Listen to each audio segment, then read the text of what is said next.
Now we are live. Good morning, everybody. For our hordes of fans out there, our Yes, first who've been special waiting for guest, us. our first special guest on the W&J Creative Sessions is Brain-Based Dad Greetings. and salutations. Greetings and salutations. And just before we started streaming, you were talking about skiing. Both of you skied together. Did you skied with them, didn't you? And you Yeah, snowboarded. I relearned to We've been together ski once. with so do we use first names or just your dad? You can use my name. Okay, good. I still to ski with Just my Adam. name. I'm not averse to it. Relearned to ski with Adam just New Year's, 2016 going on 2017. Is that when it was? Wow. Yeah, it was an awesome trip. So I had learned to ski when I was a child, thanks to the school subsidied ski trip when I was like 9 or 10, and then had never skied since. So I relearned from the start and really, really loved it. Even though Adam, being a much better snowboarder than I was a skier, had to wait for me quite a bit. But it was good adventures and a lot. But how did you learn to snowboard? When did you snowboard? I learned to snowboard when I was 18, 19. I took my gap year and I went and lived in the States and worked at a ski shop. And I don't think I knew that. Do I know that? Oh, maybe I was just, I was working on the checkout at a ski shop. In Colorado, right? No, in New York. Oh, in New York, yes, that's right, because that's your uncle, is it? Yeah, that has the ski shop. Yeah. Yeah. Oh, yeah. Yeah, it's my uncle's ski shop. He gave me a job for the season, and so I worked on the checkout, learnt about skiing and snowboarding, and went on ski trips both with my family and on my own, and to visit friends in Colorado, and Did you have all the instruction? Yeah, first time I went, I did like a week of half-day lessons, which was for me perfect because I'd learned some of the technique, and then I'd just be able to practice on my own in the afternoon. So I found that to be a really good mix, and now looking back at it, it's actually a really good way of doing it. It's like learning some of the skills and some of the techniques, and then just playing around with it and having time to, just because I've been work it out for yourself, which is the best way often of learning, but having that foundation of do this, actual try instruction. This. Yeah. So I found that to be a really good way of doing it. And, so I went from the bunny slopes at the beginning of the week to, skiing certain. And now, although they categorize them differently in the States, don't they, Willem? Was that a snow day? No, it's the only difference. Instead of having red and green, blue, red, black, it's green, blue, black, double black. Right. Okay. Or black diamond or double black. They like to get to those black diamonds fast. Oh God. Yeah, and then it just the color codification depends really wildly on one mountain to another. Right. So anyway, that's when I learned, and then just snowboarding, no skiing. Just snowboarding. I've never skied. Okay. I had to pick one, and people said that there was a quicker learning curve with snowboarding, that you'd be able to come down the mountain sooner if you learnt to snowboard than if you learnt to ski. Because I learned to ski on the ski trip, like Willem was saying, but I never had the free time. And so we'd have half a day learning to ski, then it wasn't free. It was like you had to follow everybody else. What I found, though, is that I couldn't navigate my way around the mountain very well because I was so used to being part of a group. Right. I never got used to looking at the map and going, oh, we're going to ski over there and then we're going to go there. I couldn't do it. It's complete. That's one of the things I really, really loved. And the first week, and in general, the experience of having the mountain open up to you as you progress is amazing. It's super interesting because at first everything is really intimidating. Let's not fall and I'm over. just practicing with the beginners, it's borderline almost flat. And then you go up and you're like, all right, well now, and the teacher, after a couple of days, the instructor's guy, all right, now you can manage all blues. But still, a lot of the parts of the blues, they might alterate, might be steep at some point. It's super impressive. And then you start going into it, and then it's no longer scary. It's you have access to it. Yeah. I thought you weren't going to go skiing this time. Yeah, I wasn't, but then I can't help myself. So I told James a week ago that my girlfriend was like, no, you need to pay back your debts before you go skiing. But every time, so the last 6 months, or the second half of even like the 2/3 of, anyway, 2023 was not great from a financial and work perspective. There was a whole big slump, and it was rough. And then I had a lot of teaching work. So that, like, brought me back afloat with a couple of other projects. And at the end of the last few months, we were very, very busy, which is good. But it makes it that last summer, at that point, I didn't have a lot of money. And I was like, I really, really, really want to go plan for skiing, but I can't. I can't do it. But of course, come the beginning of the year, and I was planning for the year and like going over all the financials from last year, where I'm at exactly. I shouldn't go skiing, but I really, really, really, really want to. Like, you really, really, really want to go ski. So I looked at everything, and I was like, wait a minute. Actually, this client called me, and then I have this new course with the American University, and anyway, it was just like permutating stuff until I could go back and call and talk to my girlfriend and go, well, oh, okay, actually, I can pretty much pay all the stuff I need to pay and have just about enough to go skiing. Shall we go? Should we go? And I made a strong case for it. To yourself. Huh? To yourself. To myself and to her. And to her to go, let's go ski. Yeah. And she skied before? Mm-mm. No, she's not skied before. It's her first time. So she learned to scuba dive last year. She's had a big trip to Asia, and it's going to be her first time skiing. So I've been wanting to go back to La Plagne, which is where I learned, and I like, now that I ski pretty well, I'm thinking of going back, and I really like the ski school. You're probably now a better skier than I am snowboarder, because you've done a lot of skiing over the last 7 years. Since then, the only season I didn't ski was 2021, when everything was closed because of COVID. And even then, I think I went sledding one day with my brother, but that's it. I don't think that counts as skiing. No, it doesn't. I was on ski slopes in a ski resort, but it was not skiing. Right, but not on skis. No. Wow, so that's every year. I counted a few days ago. I'm at 101 ski days. Hang on. You're definitely going to be far superior to me at this point. You're tracking your ski days? I haven't been skiing since we went. Yeah, and I skied a lot. So that trip when we went, that new year 2016-17 was like my last jolly before becoming a dad. Yeah, and I was moving to the US. Lauren was 7 months pregnant at that point. I had the way you describe it. 2 months. No, there was the plan before he was born, and so she was like, "Go." Yeah. It's never happening again. This is your last chance. Yeah. And it has been. It absolutely was my last chance, because I haven't been since. Mm-hmm. Wow. Yeah. And I was moving as well. 5 years until it's probably going to be possible because of A2. Yeah. It's making me think. Yeah, that's A1, A1 and A2. Yeah, sure, it makes sense. I don't tend to I don't want to put their names out there. No, they're totally. It makes total sense. I get it. I'm now thinking about. And I've not met A2. No. You need to come over. Yeah. Well, yes, sure. You could say the same. It's like, you need to come over, but yeah, sure. Yeah. I'm thinking about how good my skiing might be, and I'm thinking about the learning and all of that, especially as Instagram serves me loads of skateboarding videos, and listening to you that talk about snowboarding. I'm seeing these videos of guys like doing proper long roads, skateboarding down like at speed. And they're doing that thing where they go sideways, but that's what snowboarders do. Mm-hmm. They go down and then go sideways. So I think learning to skateboard, and my skateboarding being way better than it was when I was 13, I like to think that I could pick up skiing relatively quickly. I think snowboarding. I don't know about skiing. I did.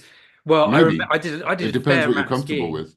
Yeah, I'm probably more comfortable with skiing, and I remember all the technicalities of Okay. learning to ski. So But wait, did you learn as a You child as already well on that ski. trip, or So so oh, I learned to ski with school. I had right? 5 separate ski trips. That's 5 weeks worth of Oh, that's pretty good actually. half a day skiing, a half a day ski school, and then half a day You should doing be a whatever. pretty good skier. You That's would what have I all the think so. bases.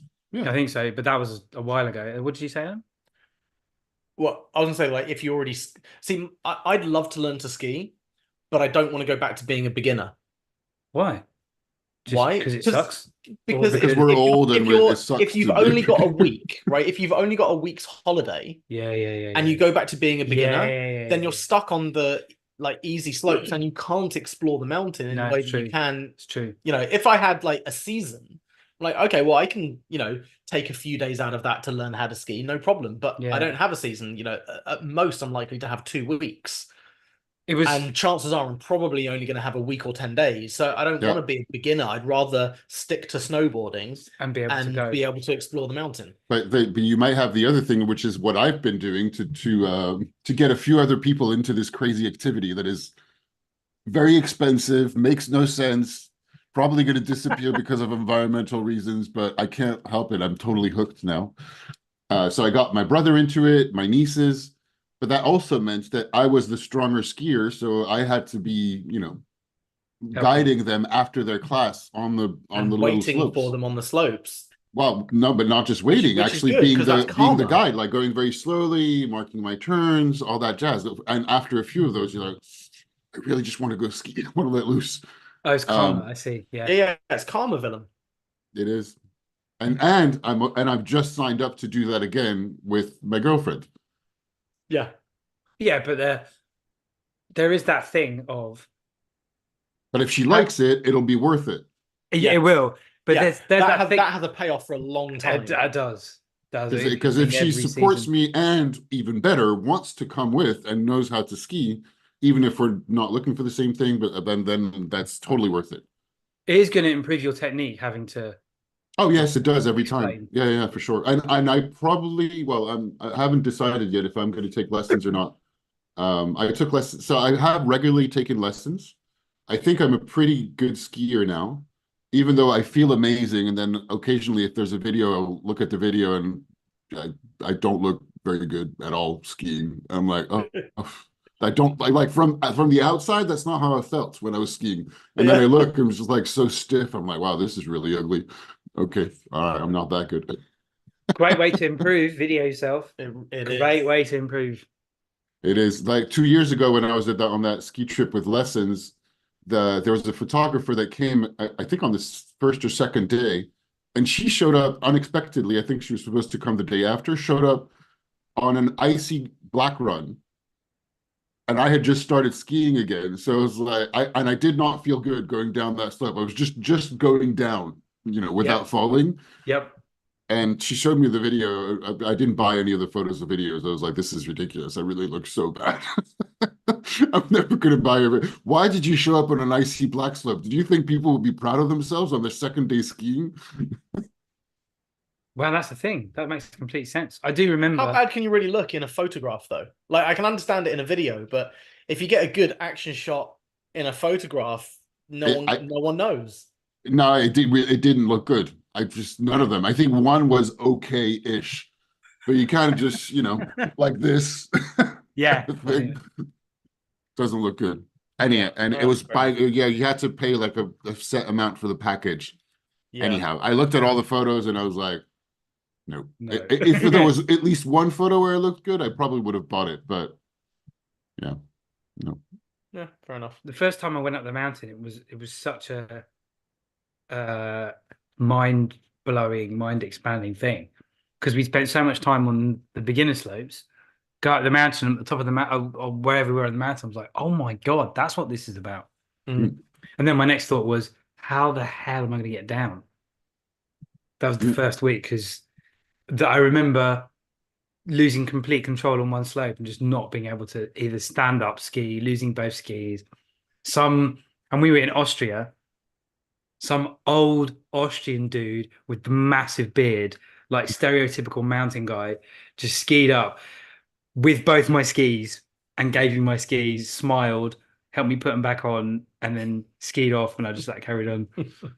There's like a whole mountain etiquette. It's There's a lot. actually, when I went skateboarding at the old man's night at this huge place, it's called Bay 66. It's under the A40. Some of the etiquette was exactly the same.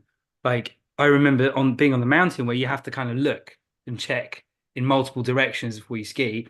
Exactly the same skateboarding. I could Yeah, not. the uphill skier is responsible for the downhill skier. It's exactly the That's same. one of them, for example. Skateboarding. Exactly the Control same. your speed. Yep. Give space to people. Yep. There's one guy who's trying to nail a particular trick. We're all like making space. Like he would have a go, come back, and then we skate through. And then it was horrible the first time I went there. I could not get it. And then eventually it kind of settled down. And one guy came up to me and said, well, what are you trying to do? I was like, survive. Because the ramps are everywhere and it's all guys and they're all over 30. So everyone, and you see people doing these really cool tricks. So that was classed as old man's night. Over 30 is classed as old man's night. Yes. Yep. In And skateboarding world. There were definitely people. Actually, I don't think there were probably about 4 or 5 people older than me, but most people probably. Right, but you're pretty old. I know. I'm close to 50. Most people there were probably late 30s, early 40s. 45 this summer. Yeah. You're going to be 44 or in like, I don't know, 3 weeks or something. Mid 40s. 2, 3, yeah, 3, 4 weeks. Yeah. Was it who sent that stupid And I just thing? decided I'm going skiing at the end of the month, and I'm in no shape for that at all. Like I made a mistake yesterday, and I weighed myself. That was a silly idea. After all the holidays, and I haven't really, aside from like cycling in Paris, I haven't really done any sports since late November, I think. Were you going to start rollerblading again? I was, and I still haven't. And I went ice skating last week, and I fell pretty hard. I told you that, right? I fell like right on my coccyx. It's like not cool. Ow. It really hurts. And I went to do some scans this week just in case. It seems to be okay, but yeah. And I'm starting to have old man pains. So I have like something going on with my thigh. So I had some scans, and the doctor yesterday was like, no, I can't see anything. I'm not sure. I don't like what might it be? He's like, well, their artery goes there. I'm like, well, this is not very reassuring. But, but he's like, I don't think it's that. I'm like, okay. But yeah, so I'm left with, there seems to be nothing wrong with my body aside from like age and random pains. I don't know. Yeah. Maybe it's something else, but I don't know yet. I do wear the pads when I skateboard. I can't not wear the pads, I don't think. And I have fallen a few times. For now. Like, well, at some point you might be confident enough. It's like the skiing thing. At some point you become good enough that you're like, at first it seems impossible to do a red slope. You're like, I'm never going to be able to do that. That's so true. That's so true. And then you're like, well, actually it's totally fine. And now I know. And then at some point you realize that you can go down everywhere in the mountain. You're just staying on the slopes because, well, in my case, skiing alone, and it's probably not very wise to go very far off the slope. But did you go? A euphemism. It's not wise at all. You were both off piste a bit, weren't you? When? I did a little bit, but I'd like to. I'm just hesitating for this week to go for an off-piste course. Because snowboarding is probably better off piste, isn't it? There's also the so I did in between I don't do a lot the of piste, off-piste. if you would. I've done a bit, and in the States you tend to do a lot more because it's just the bowl is open. You can go everywhere you want, more so than in Europe. In Europe, although in Austria they have a thing that I discovered last year that I really enjoyed, and I did some of that. They have marked off-piste trails. So you're off the piste, it's not groomed, but there's like a few signs so you can, you don't get lost, and there's a few other people, Yeah. Oh, that's which is super cool. It's really good. It's like challenging, but at least, you're staying within some kind of bounds. It's not scary. Depending on the conditions were good. It was sunny. I could see where I was going, all that jazz. Otherwise I wouldn't do that on my own, but I'm going to change the subject. Yeah. Adam watched, Davina and I rewatched Everything Everywhere All at Once. Oh yeah. What did you think of it? I thought it was good. I thought it I was, liked it. yeah, I liked it. It was an unpredictable movie. Yeah, that's one of the things I most liked about it. Yeah, so it's sort of, I mean, it was obviously really out there, right? It's Yeah. out there in Yeah. the fringes of, you know, normalcy. Mhm. And but they managed to hold it together in a way that worked, Mm. without it just kind of losing itself in the weirdness. I thought it was very funny. Mm. I thought it was very funny. I thought that the weirdness that they brought to it was actually really great. Very amusing. I love Michelle Yeoh. I think she's brilliant. She is brilliant. She is. And I think she's particularly brilliant in that, you know, the various different iterations of her character. I think she kind of captured them really nicely. Yeah, I thought it was really good. It's the sort of movie that Lauren would probably hate. Yeah. It's just Yeah. like too weird It's- for her. She needs it to be like a bit more There's- like clear cut and a little bit more Yeah, Katie did not linear like it. and, Yeah. like, Katie didn't like it. We didn't watch it together, but she was like, I told her to watch it because it was really good, and she did, and she was like, yeah, I don't. It was interesting because rewatching it, the idea for me, and this is another thing Willem and I talk about a lot of stories and narratives and structure, and the it was really about family. yeah, It was I didn't really notice that watching it the first time. I was so caught up in the weirdness of it, but then watching it a second time, I was like, this is so obviously about family. yeah, It's so super obvious about that, the interaction between all of it. And the letting with spoilers, yeah, who cares? we've all seen it. We've all It's seen been it. out for a while. But so the at hordes this of point- fans Yeah, who are watching, For all the people watching, skip ahead. skip Yes. ahead 'cause it's spoilers. The bit where the dad's holding the daughter holding the granddaughter. Yeah. Like there's some very moving bits. That and the rock conversation as well. The rock Yeah. conversation is fantastic. It's so It does. It does. I mean, Great movie. and this is the thing about movies these days that I'm sure you'll agree with. I think it does go it stretches, because I Yes. agree with you, Adam, that it stays within its own thing, but it does stretch it at some Quite point. a You're like, oh my God. And what I'm referring to is the length of the movie. yeah. In general, it's like I think you could probably make this slightly shorter. Yes. It's just long, and that's the case of a lot of movies these days. It's just like Yes. it seems all the directors can't say what they want to say unless they have 3 hours. Well, I agree. We watched a whole bunch of what's his face Halloween guy Carpenter? No. Carpenter, a whole bunch of John Carpenter films, right? Assault on Precinct 13 is an hour and a half, Yeah. if that. Halloween itself is like an hour and a half. But see, John Two Carpenter, I was talking about that with my amazing brother-in-law, who's a fan, and he's a fan of classic horror. He was telling me that John Carpenter apparently said in some interview not all that long ago that he was just out. What he had to say these days and who he was like did not match the zeitgeist of what's going on these days. And he's like, I'm done. I can't. Nobody's going to finance my movies, or nobody's going to finance me for me to say what I want to say these days.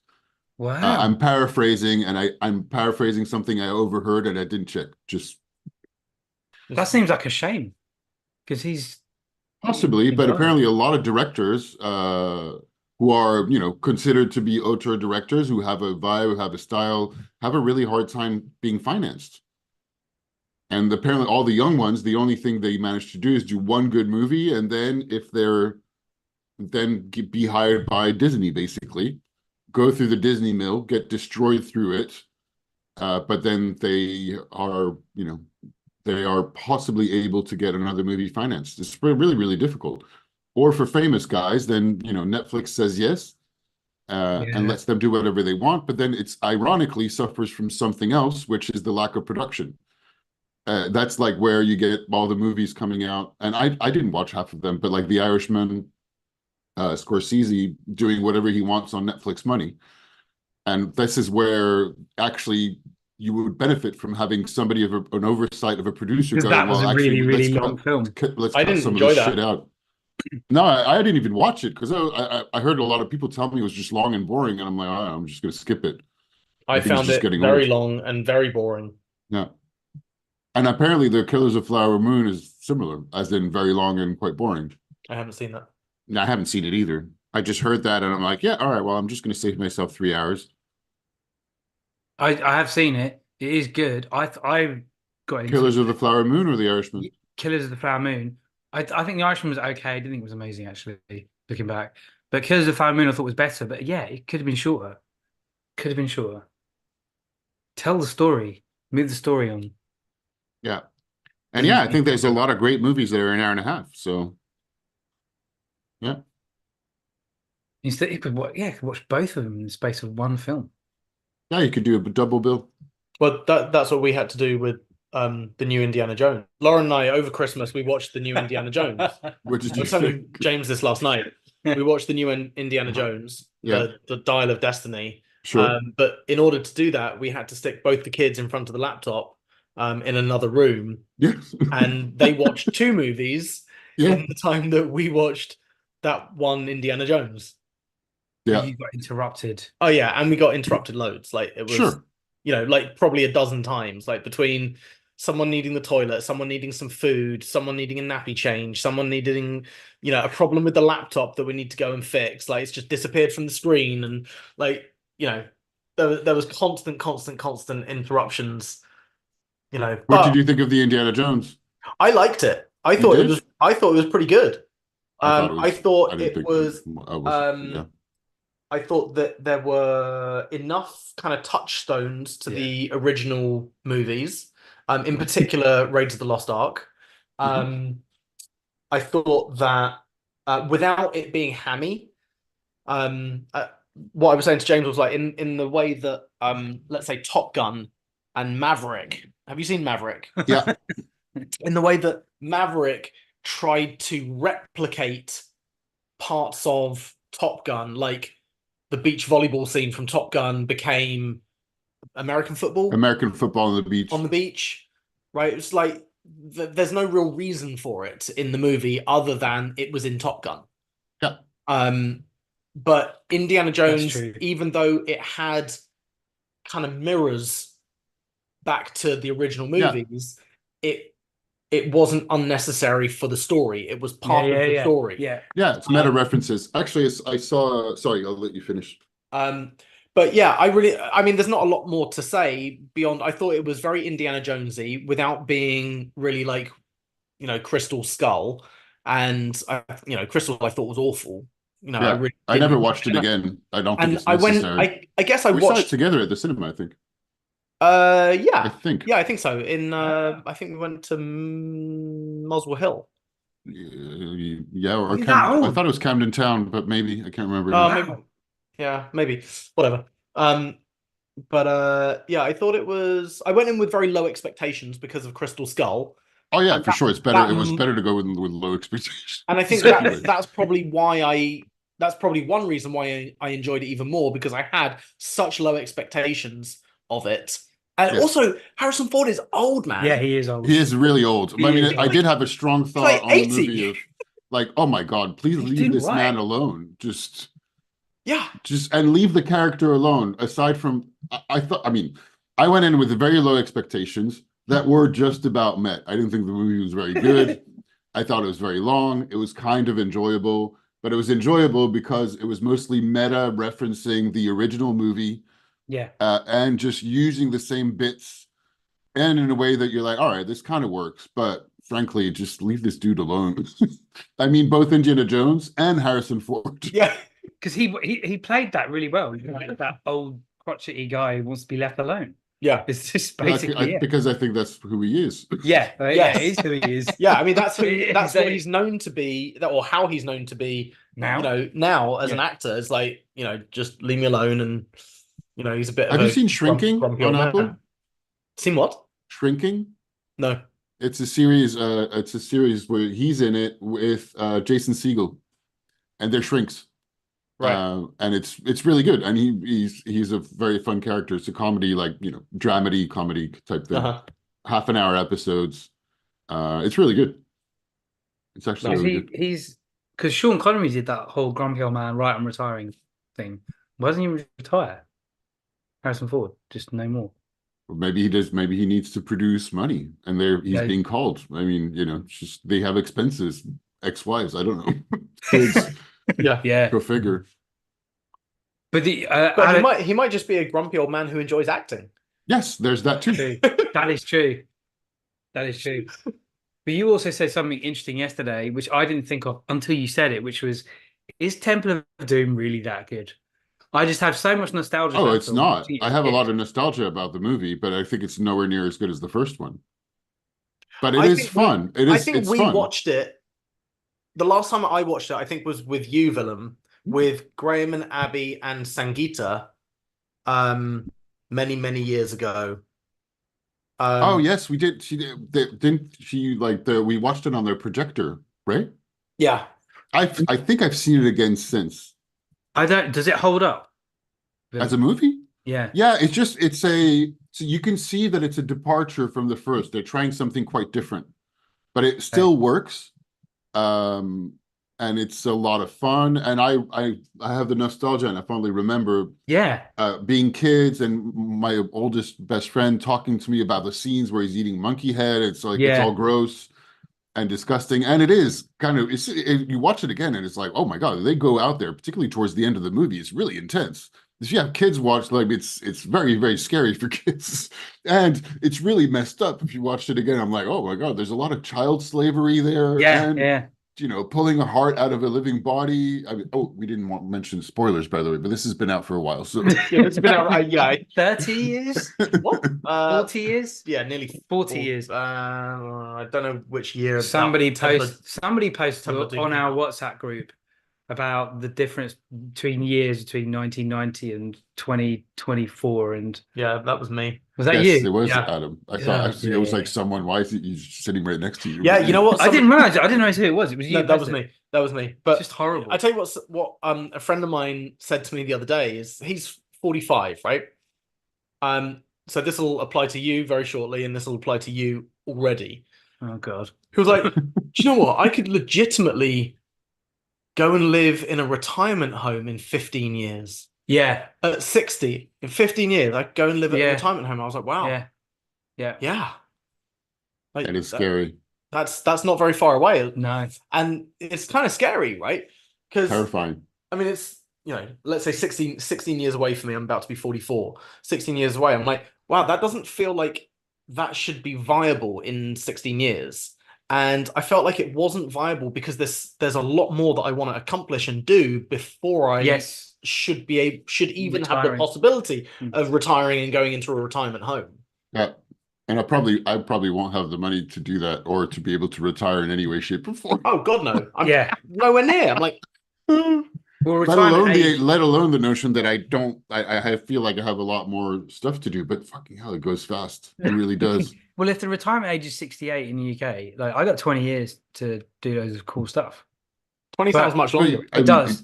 But I'm not planning on... Retirement age doesn't stop you from doing cool stuff, James. Exactly. Really, frankly, but I'm not planning on... I'm just going to keep doing cool stuff forever until I die. Let's hope so. Well, at least, I don't know, 100? Yeah. I mean, do you mean like, cool things like organizing your bullet planner and new ways of taking notes? Yes, I do. That is cool. I mean, cool things like sitting on a park bench, reading a book. Yes. I also mean playing chess. That is cool. It is cool. And it's a good age to get into it. But I don't think that's what you meant. No, I did mean that. I mean having discussions like this when we're like 68. Yeah, I think that's achievable. Wherever we are in the world. I mean, skateboarding. Maybe. I've seen videos of people in their 70s skateboarding. I'm like, that's going to be me.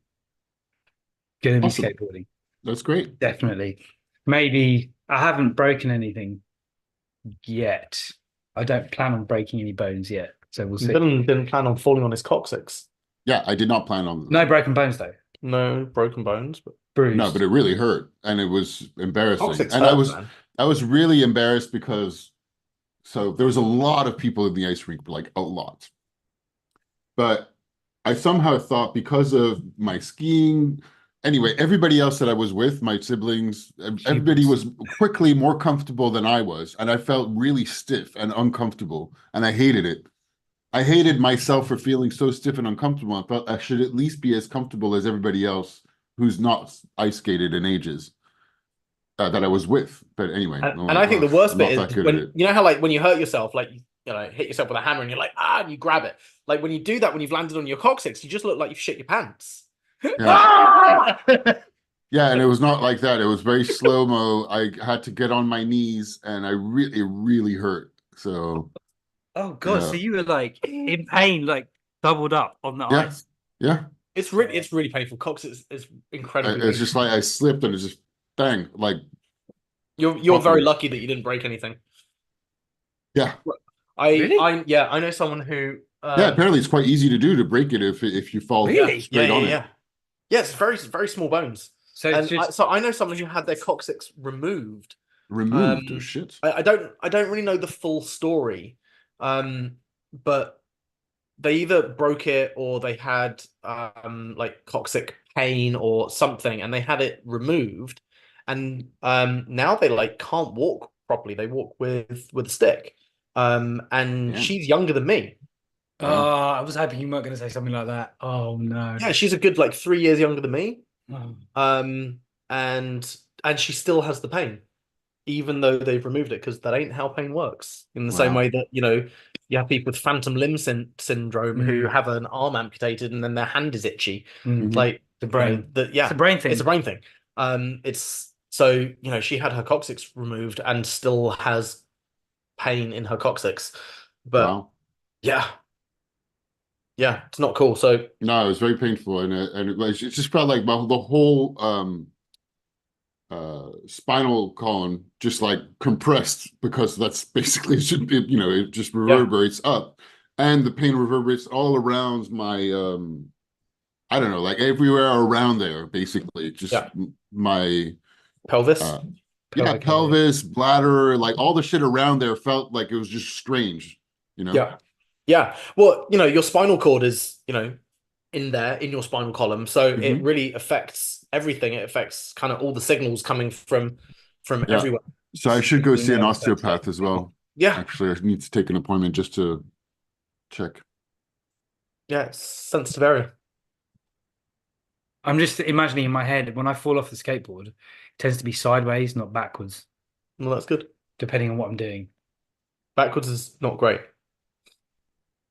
No. Backwards, you end up landing on your coccyx, you end up landing on the back of your head, you end up landing on your spine, you end up Yeah. putting your Well, arms but down the other this bad way fall I had and when I was breaking an arm because rollerblading. or dislocating your I shoulder. I wear the wrist guards and elbows, but the It doesn't stop you dislocating your shoulder. no, it doesn't. But I have been skating over a curb and hit a pebble. And the second time it happened, it was at the skate park. The curb is about that high. Came off the curb, hit the board stopped, but I could feel myself in midair going into a rolled and stood up. Had a bruise though on the down here on the back of the side, but and landed on my shoulder and rolled. But you know, this is what makes life interesting. Possibility of falling over. Yeah, I mean, it is, you can hurt yourself. It's dangerous. And, you know, I do have a helmet though, and I have worn it in the skate park, the helmet, just to get over feeling like a complete idiot. Do you wear a mouth guard? No. huh, Should I? I don't know. Brain-based dad. I don't know. I have to say though, It would stop you biting your tongue. it would. It would, yeah. God, all the martial arts training and falling over backwards and stuff has made a difference to that. I did get hit or fall over and hit the back of my head once, never again. Yeah. Instantly tuck in, like just. I think that's helped a lot. mhm. But yeah. Aging. That is another thing that Willem and I end up talking about a lot, feeling old. With Yeah. the pop culture references as well as how many years it's been since Yeah. Particularly since I started teaching, I have a lot of that going on. Yeah. And or like, you know, over Christmas being with my nieces and my brother, my siblings mocking me because they're like, well, you're gonna be even older than us when you have kids. Old dad, yeah. Old dad, I'm gonna be I may well if I am, and it's the plan, not planned specifically per se, but you know, anyway, You've I'll always be an old imagined that dad. you'll have kids. Yeah, and I'll be an old dad. Good reason to take care of ourselves. Yeah. I mean, I feel like an old dad. Really? Yeah. Yeah, you are a bit. And then Yeah. most parents are generally a lot older than previous generations' parents. Oh, now, Overall. yeah. Yeah. But now you feel like an old dad. Oh, What compared to other dads? I have a daughter who's nearly 2, Yeah. and I'm nearly 44. Well, she'll be 2 at the same time as I'm 44, right? Our birthdays are 2 days apart, Yeah. right? So, yeah, I feel like an old dad. I'm 44. You know, No, by the time she's 18, right? Add on another 16 years, I'll be 60. Yeah, and yeah. then you can go into a retirement home. Paid for by about your same time. 18-year-old. She'll be of working age, so She'll she'll pay be for able, you. she'll, Yeah, yeah. that's the plan.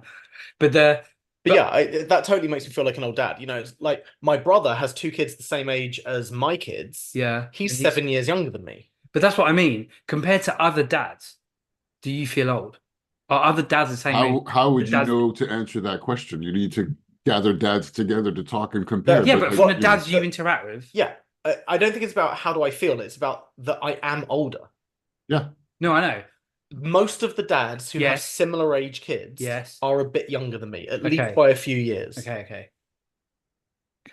yeah. There are far fewer dads who are older than me with similarly aged kids. And our mutual. And if My they do, brother-in-law is the same. I mean, he's a year older than me, so he's 2 years older than you, but still, it's about the same age, and he's got a 7-year-old and a 2-year-old, which is who's very that? close to yours.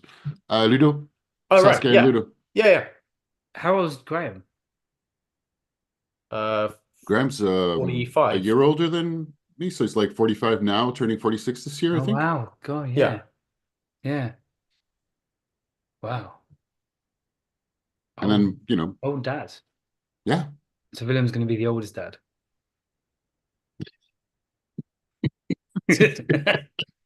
Before maybe. 50. Before 50. I hope I mean, so. I know one guy Gotta who be, has he has 2 kids who are around about 7 and 5. He's probably in his late 50s at this point, Okay. Wow. Okay. right? But it's his second Mhm. marriage. Mhm. Like he's got like a 20-year-old or a 19-year-old Yeah. something like that, and then from a previous relationship, and now has another relationship with 2 younger kids. But he's like very noticeably an older dad. Mhm. You know, so you My get that uncle's like sometimes, that. My but uncle had his children very late. So I'm hoping to not have them as late as he did, but you know, but such is life. I've also made my choices and I don't have kids yet, as far as I know. But yeah. Well, yeah, the next generation of Vanderhorsts. yeah, Interesting. Very which interesting. mostly is at the moment, well, at least according to old school traditions that may or may not be followed, mostly girls. So may not have like carry the name through, perhaps, depending. We'll see. That was a big thing for my mum, my granddad on my mum's side. but Bjorn has a boy. Bjorn has a boy, so there's one. There's one to carry the name. Yeah, for sure. And then the others, you know, I don't know. Maybe they'll impose their name on their husbands or wives. Go figure. I don't know. Yeah. How are they, by the way? Everybody's great. You had a Everybody's great Christmas, didn't you? yeah, I Everyone had a really nice together. Christmas because my mom By was the with my older beach. brother in Dubai, so we didn't have to take care of him. Yeah, loads of food. And yeah, lots of good food and hanging out. It was great. Your family always do good food. Yeah, exactly. absolutely. My sister cooked a beef Wellington for Christmas Eve. It was really good. It's the first time Nice. doing it. She was like, he wants to do it again because it was a bit overcooked, but it's really challenging. It's not easy to get it right. And it was her first time and it was delicious still. We ate everything. It was really good. Yeah. Slightly overcooked, but you know. But you wouldn't know, but something else Willem and I talk about career, future, business ideas. And Willem, you were experimenting with chili sauce Yeah, for but a that was a while. year ago. A year ago, I started playing and I made some kimchi and I spent the whole year saying, oh, I should make it again. It was so easy. And it's a year later and now it's still on my list of things to do again. But then when I I made read, kimchi and hot sauce, and they were the hot both sauce, fermented that's hot it. sauce. It was really good, and the kimchi was very good. And I have fermenting jars that I still haven't done much else with in the past year. But I did when I read your idea for working with your family and a food concept. I was like, it's really. I thought it was really cool. I don't think I knew that much No, I how don't think Adam steeped knows in any of that food because I his haven't talked to family him is. in a while. But Yeah. so last year, well, the year before, I floated the idea with Morgan about working together, doing something. And I spent the whole of last year thinking about my professional future, what my long-term plan is, in the idea that since COVID and since moved back to France, it's working-ish. I'm making ends meet. Work is just about working, but I like it when I'm working with clients, but I have just the amount of uncertainty about where the next job comes from is large, let's say. And it's not that it wouldn't be, it would still be uncertain to have another type of business, but I've been wondering about Mm. what if I have another business to develop that is a business of my own and not advising other people about their business, because that's essentially what I do, and teaching. And I also looked at and still have the opportunity to go teach full time, or at least apply for a job. Professor Van And Vos. yeah, Sounds cool. which I am Professor Van der Horst now. It's kind of strange, by the way. I'm still not used to that one, even though I've been teaching for 4 years now. And since last summer anyway, all that to say, October, I finally started putting a document together of an idea of uh, creating a business and selling the story of my family that are all into food. And the idea would be to create and operate hospitality concepts. So, and now I'm going to call him later. Morgan is giving up his restaurant spot right now because he was coming to the end of his lease. Oh wow. Yeah, and this is stuff I'll catch up with you offline. He's okay, but it's been difficult, his separation basically. Yeah, Um, and it's an ongoing thing. It's I'm sure. for him. And anyway, there's stuff to talk about some of the time. And so he has the opportunity of taking over a restaurant that suddenly come up that will be a much bigger. Yeah, there's very few people listening at this point, so I'll just talk about it. It doesn't matter. But yeah, testing an idea at scale is what the Yeah, thing the is. idea so he has I don't know where he's at. So I think he was supposed to talk this week or next with the guy, but he had a call just before Christmas about taking over the operation of the Camping's restaurant in the village. The Camping has a restaurant, and it's quite large, actually, that is operating in the season from April to October. And they have the only liquor license in the village. And it would be, like 100 covers of seasonal busyness and, dishing out burgers and whatever. But he was like, well, we need to look at the numbers and everything, but it's likely that I would need a partner to run this thing. And this might be a way for us to see how we work together and test it over a season. So I'm very intrigued by the idea. Bet. Now, it would happen very fast, and I don't know if it's right for now and for Katie and I, because it would be moving within a few months. Yeah. But there's also big changes coming up this year anyway, because we do need to move out of this apartment. One way Oh or another, really? we need to move, yeah. So yeah, that was last year's news. A year ago, my landlord called me and said he'd warned me 6 months before, saying he's getting old and he's thinking of like what he's going to do with the apartment. Da da da. Offered me to buy it, Oh yeah, and you looked at that, didn't you? yeah, Yeah, I I remember spent that. months Yeah, looking at buying this yeah. apartment, and it's anyway. I can't. It was bang on the moment. All the interest rates were like spiking; they quadrupled, and In the middle of a massive city. it's a huge opportunity because this apartment is insanely well situated in Paris. And I would be able to get it for likely quite a bit lower than the going rate per square meter in the area. Hmm. However, it still represents an insane amount of money that I do not have. Mm. And the likelihood of this growing, appreciating in terms of value is low. I mean, it's always going to be an amazing value, but it's not unlikely to grow very massively in the near future. basically I would have had to gather €500,000, and for €500,000 I could get something a lot bigger and more interesting than this apartment. Yeah. And then, this, and I don't have €500,000. So it's a great investment opportunity for somebody who has a lot of money. Yeah. Yeah. For Standard somebody thing. who doesn't have a lot of money. So anyway, I told my landlord, I'm not gonna buy this. I can't anyway. Let alone the idea that I need a full-time job, otherwise I won't get a mortgage. I don't have a deposit. I don't have anything. I have nothing. I'm 44 and I have nothing. But that also made me think a lot about Paris.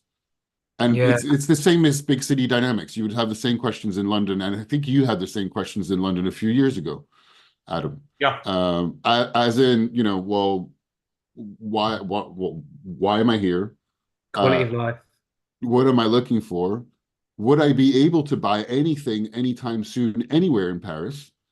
Or what would I need to do to be able to do that? And is that the life I want?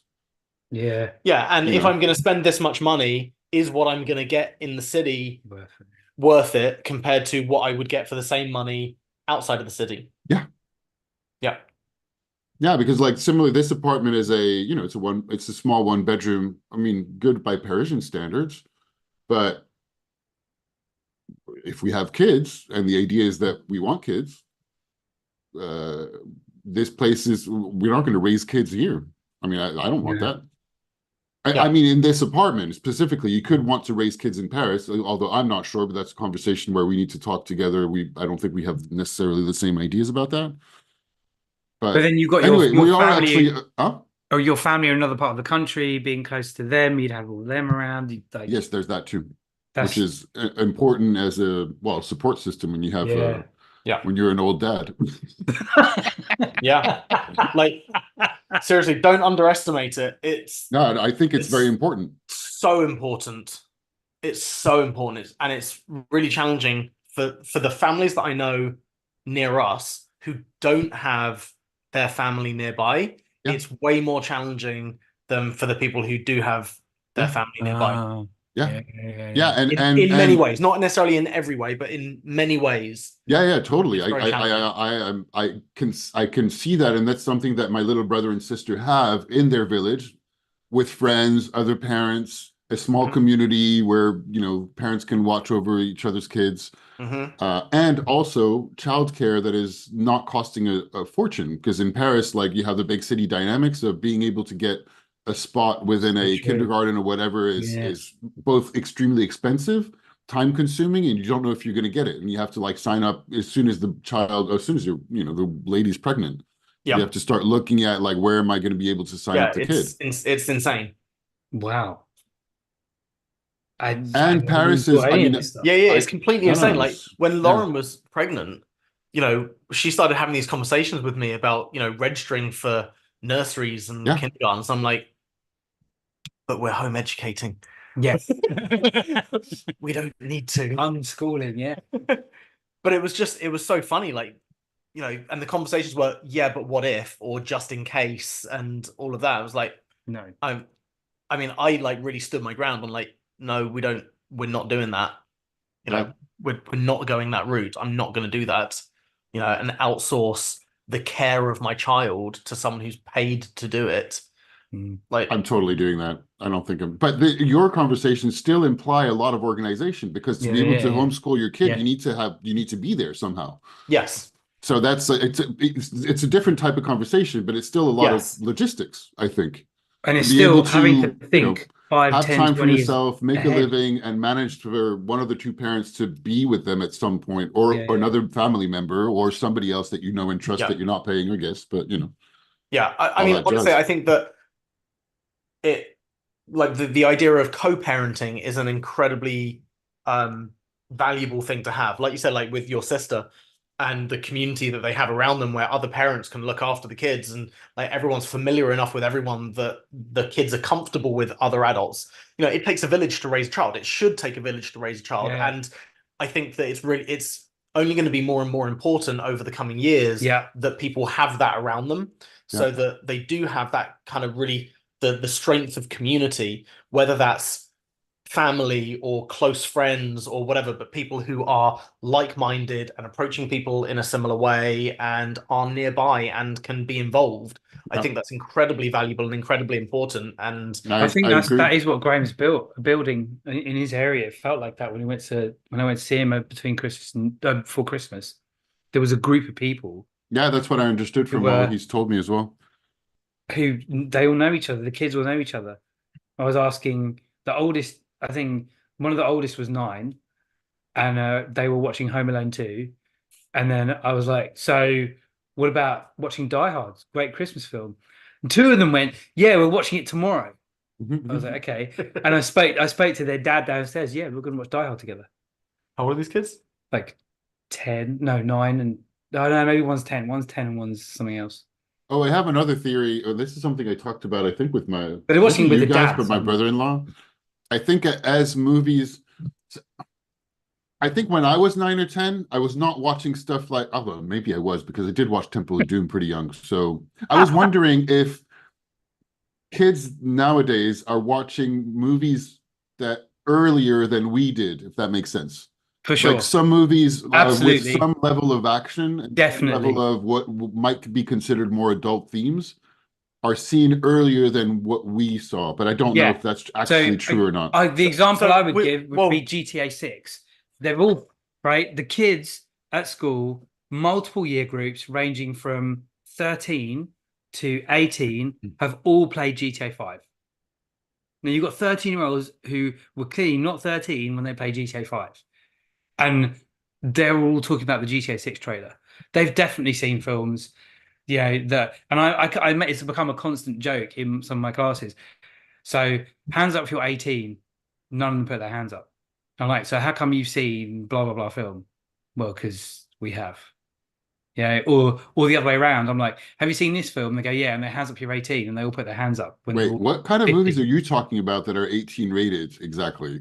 I can't remember, but they're talking about it's something that's 18. I don't know, or 15 or whatever. 15 makes more sense, but because usually 18 is, I've watched with my son Guardians of the Galaxy. Mm-hmm. Which is it's 12, isn't it? Probably a 12. 12. Over the holidays, we watched Raiders of the Lost Ark.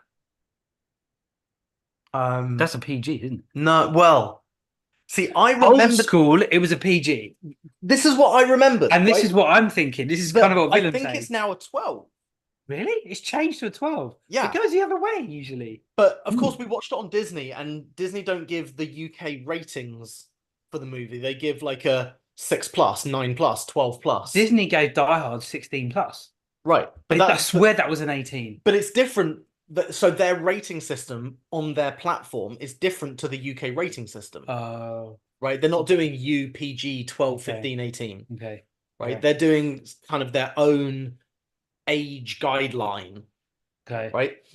But so Indiana Jones, I remember it being a PG. Yeah. Right. So I was kind of happy to watch it together. Yeah. But it is listed as a 12+. And I don't know for sure what the UK rating for. I'm curious actually what the UK I'm strongly suspecting it's got to do with the face melting scene. Yes. Spoiler alert. Sorry, yes, spoiler alert for the Raiders of the Lost Ark. Haven't seen Raiders of the Lost Ark. You are an appalling human being if you haven't seen Raiders of the Lost Ark. No, because what else was a 15? Karate Kid's a 15. Sorry, which one? Karate Kid. 15? I saw it. Really? No. Yeah, I. Is it because there's bullying? Where it was a 15? I don't know if it's because of the violence, the head kick, the spoiler alert, the bullying. Well, I would go with the bullying, but. Oh really? I don't know. I don't think of like the ratings of movies very often. Well, yeah, now. But because we watched Donnie Darko with my nephews, and we watched Karate Kid with my nephews. I should watch that again. I haven't seen it in ages. I think we mentioned Donnie that Darko. a few weeks ago. Yeah, I haven't seen it in so long. It holds up so good. It's so it's so weird and filling the gaps, and you're not sure what's going on, but immersive, and the characters you really care about. Well, I did care about the characters and all that stuff. Mm. But Karate Kid 50. I don't think language is that bad. I don't have a definitive answer. I've got a core core answer. question. Why is Raiders of the Lost Ark rated PG in the UK despite the violence and face melting scene? It's a great question. That is a great question. I'd be interested to know what the answer is. God, it's 1981, Raiders of the Lost Ark. Yeah. Wow. Yep. Wow. Love it. I was 5. I was 2. I was 1. It was a long time ago. I had no idea it was that old. Yes, of course. I kind of want to rewatch it. It was really good. Is that It's the really film? good. Like it really It's holds still up. I've seen it not so long. I can't remember what I watched it. Anyway, it's Five-star. really good. It's the really, one really where good. he goes into the thing to get the gold thing off the thing, is it? Yeah, And then right at the beginning. That's the beginning You thing. said thing a lot Yeah, I know, because I don't know why. It's the because idol. you don't want to isn't spoil it? it. Yeah. No, not because I don't Probably. want to spoil it. The gold idol, Mhm. the booby traps, and the following rock. That's the opening scene of the first one. Yes. That is the opening scene. Yeah. Okay, right. Because I get Temple of Doom and Lost Ark confused sometimes. No, Hey, the shut opening up. scene Don't of look Temple at of me Doom. like He's that. in. I get He's them in confused. Hong Kong or Shanghai, No, it's because starts in a fancy restaurant. it's like it's one long film to me sometimes. What, all of the Indiana Jones? The first The 2. original. The first Oh, 2. the 2. Yeah, That's how Not my Last Crusade. Last Crusade doesn't fit into that. it the doesn't seem memory to- of my life looks like. But then if I try to hone in on anything, it doesn't make sense, and I don't remember. People are like, "Do Yeah. you remember this?" I was like, "Nope, I don't remember But any of what then- you're talking about." I But was Willem, there. like, Okay, I've now begun to associate Wayne's World with you for sure. some reason. Okay. Because I know you love Wayne's World and I used to love it. I mean, I still kind of do, but for nostalgia reasons. Yeah. that probably doesn't hold up on a rewatch. I don't think it does. Wayne's World, I rewatched it, and it's okay. It's not. It's a thing of its time. Yeah. Live in It's the now. okay. It's in other okay, but words. it's not amazing, and it's Yeah, I Razor. rewatched it. It was okay. I'm sure I would Katie still hadn't enjoy seen it. it, and she was like, "Yeah, it was all right." Some Yeah, I'm bits sure are I nice. enjoy it too. Razor lost Okay, well, yeah. hey. But right. So the BBFC, the British Board of Film Classification, has it as a 12A. Right, can't see. You have to turn it sideways a bit. Okay, 12A. And you watched that with A1. Yeah. Wow. Yeah. I'm pretty sure. Well, when it came out, there was no 12 rating. No, there wasn't. So it would have had to have been either a PG or a 15. Yeah, and I would imagine the it was a PG. The PG. 12 rating wasn't introduced until the late Batman. 80s. Batman was the first 12 I remember. Oh, yeah. The first So that would have been like late 80s. What's his right? face? Yeah, Like- that's 88, I think, Batman. Was it 88? I was going to say 89, but Or yeah. 89. 88 or 89, I can't Yeah, remember. something like that. I saw it at the cinema too. That was great. I didn't see that one in cinema. I saw the second one in cinema. That was the first film I remember being rated 12. Yeah. I Why went did with they I think it was a introduce- babysitter that took us to see Batman. It was awesome. Whose film? Who did that? Tim Burton. That's it. Tim Tim Burton. Burton. Yes. Yeah. But this is why we are gathered here for these kinds of conversations about films that Adam doesn't get to have very much, I really don't. and he No? misses it. I have one friend in Devon that I can have this kind of conversation with. I mean, to be honest, I don't have It's that good. many friends, and He's- that's another reason for like looking You at don't have leaving that many Paris. I friends? don't. No, I have a lot of acquaintances. It's not true. I usually say that I don't have that many friends, and then I start listing them, and then somebody like James would like start going, no, you do a lot. I was like, Yeah. no, I don't think I do a lot, or I don't think I have a lot of friends. I don't think I have a lot of work. I just do this, and you're like, well, this is a lot more than I do. Okay. So I underestimate how many people I know, what I do, whether it's worthwhile. You also underestimate what you're capable of, what you can create, what you can achieve. The same thing. Yeah. 24. Well, that is, I don't know if it's as much underestimating as just sabotaging or just not getting on with it and being lazy, perhaps. Yeah. I don't know. No, I miss this kind of conversation because, like I say, like my only friend, David down in Devon, he's an actor, right? So, Okay. so Why is he's that like funny? Just because Adam knows people who are actors. I don't know any actors. Okay. In Devon. yeah. Okay. Well, he's Australian, Okay. lived in California, and now lives down in Devon. Um, but he's not like a big time actor, but he's got some credits. Like I was talking to him last year at some point. I was mentioning that I was watching the TV show Bosch. I don't know if you've seen Bosch. Seen it No, I've advertised heard on about Amazon it, but Prime. I've It's not. quite good. Is it? Yeah, like if you like kind of police procedural shows, it's a pretty good one. I quite like it. Anyway, I was just mentioning, like, we were just chatting about like what we'd been watching, and I mentioned that I'd been watching Bosch, and he thought I was mentioning it because he was in it. And I was like, oh no, I had no idea. I didn't even realize, you know, Wow. But does which, he have a recurring obviously for him character, was or a is he pretty just big like one compliment extra at some because, point? he Is he a like recurring embodied the character? We were talking over each other there. What did you Sorry, say? is he a recurring character with Yeah. lines? Yeah, And Oh you didn't wow. even realize it was him. in one of the seasons, or maybe across two seasons, like a smaller role and a bigger role across two seasons. But yeah, I had no idea. So he took that as a pretty, good compliment on his acting, that I didn't recognize that it was him. Oh, that's cool. But he also had, like, quite a substantial mustache and, Okay. whatever, glasses, maybe glasses, whatever. Like, I didn't recognize him. He was also in The Peripheral, which was Oh yeah. Amazon's other I didn't watch it, but I think it's been canceled apparently, so I don't think I'm going to watch that. I've right. been purposely trying to watch less TV shows and more movies and do and more books. So I Right. still I've watch been a the other few way. TV shows, of course, but Yeah, I've been watching more TV shows than movies. But he had a recurring role in that. I don't know if it has been cancelled, unless that's a fairly recent it's fairly recent announcement. news. Right. Yeah. So I'm maybe. pretty sure. I mean, But he we had a need to recurring double check role in that. that, and it's very recognizable that it's him in that. Mm-mm. But anyway, he's the only friend that I can talk to about film and TV because he's kind of in that world. Yeah. It seems like no one else cares. I'm like, but he'll throw film references, at me. He'll drop them into conversation in the same way that we might. Yeah. And I'll get them. Yeah, that's great. And I'll do the same thing. And he'll be like, good reference. And I miss that. I really miss that. Yeah, no, it's important to have it. I think it's important to cultivate, and probably more challenging and takes more, I don't know, effort, or maybe is not even possible when you have two kids and you're home educating them and spending a lot of time with them.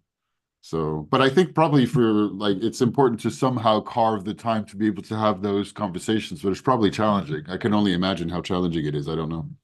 But for you thrive off those interactions with old friends, new friends, having to get into things, or just I think we all do, shoot or the three of us at least. Well, I mean, I don't some know. people don't. You don't think you do? I think you do. No, Not to but in a different way to Adam. Oh, maybe yes, but I mean, I was just taking it as a general. You thrive off having conversations that are interesting, going places, and the topics you enjoy. No, I meant for Adam specifically, the people side. I think he's referring to the fact that I have Woo in my top 5. Oh, that you need people around. Yeah. Whereas people to woo. whereas Willem and that I don't have to do with Willem, I don't have to do the explain my thought process thing as much. Whereas other times, sometimes when I talk to you, or sometimes when I talk to Davina, she's like, what? How did you even get there? I'm like, it just came to me. Whereas that's what I like about talking to you, Willem. It's just like, I don't have to do any of that. I'm quite happy to surf the connections of randomness, which is probably why we love Everything Everywhere All at Once and Rick and Morty. Yeah, do you have connectedness high up in your strength? It's quite high. It's in my top 10. He's got I think ideation. it's like 7 or 8. I can't remember. Yeah. Is it ideation your number one? He's ideation. Yeah. Yeah. Ideation, futuristic, individualization, responsibility, input. And then I've got in my other I've got command as number 6. That's a lot of reds. Oh yeah, it is. And in my top 10 I have like 6. Wow.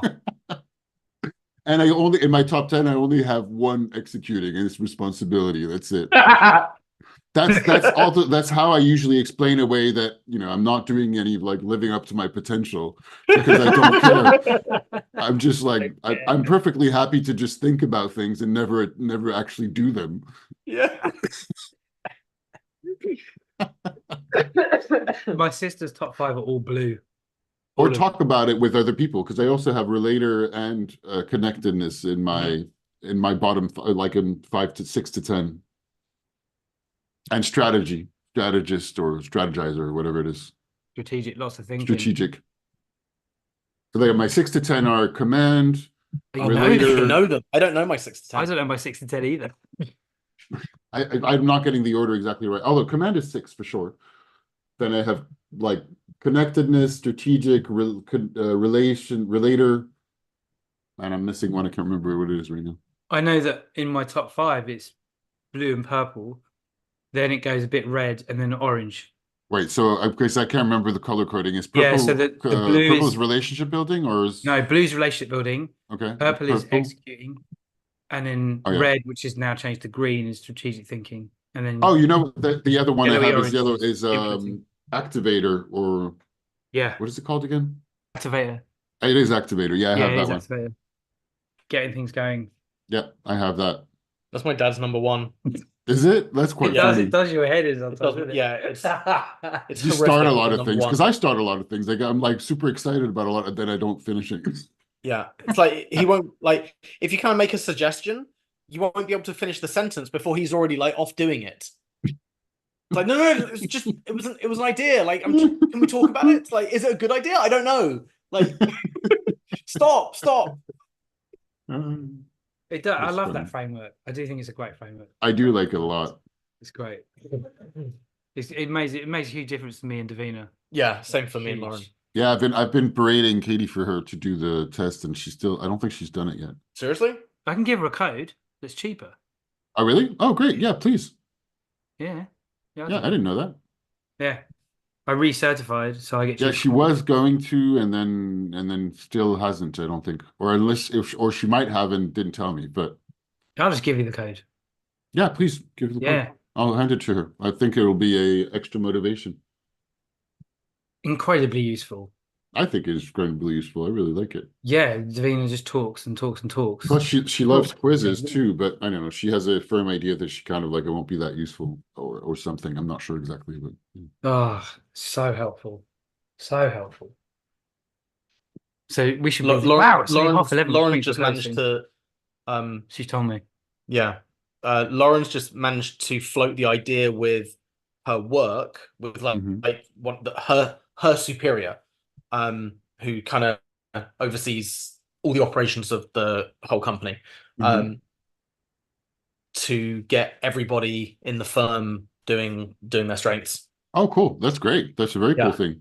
Yeah. One of my clients had done that and had done that with a coach, and they really, really enjoyed it.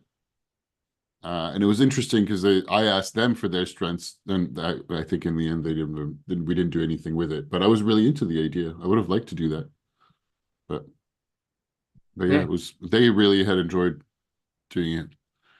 I don't know how it's just like most tools. A lot of people get interested in doing it to learn about it, but then implementing in any way, shape, or form to use it, particularly at a company level, even for the small company, is probably quite challenging. Yeah, it is. But challenging in the way that, if you're dealing with people, it's just quite challenging. Yeah. With people. It's getting them to do anything together. Yeah, sometimes getting me to do anything can be hard enough. There you go. So, right, we should round this off. Okay. I'm going to round it off. It's first special guest. Yes. I feel honored. You should feel honored. Yes. It's been nice. Managed to. It's nice to see you, Willem. Yes, it's really good to see you too. It's really good to see you. It's been too long. I've been way useless. too long. Yeah. Way too long. I can only apologize. Like there are any number of times. Yeah, but I'm the same. I mean, I think there was a few times we organized calls or said, and then I didn't follow up even a few months ago when I texted you last and said I was going to organize a Just call and know didn't. that it's not that you're not in my thoughts, and I regularly have the thought, oh my God, I need to speak to Willem. Oh my God, I need to speak to Yeah, Willem. I do. I have that thought too, but Yeah. and I didn't act on it. So, And this is why connectedness is my number one. oh yeah, forget the connectedness is your number one. Relationship building. So I'm connected to all of you. I'll be that guy. Cool. Appreciate that. Indeed. You're Thank you. welcome. That's a good way to round it off. It is a good way to round it off. And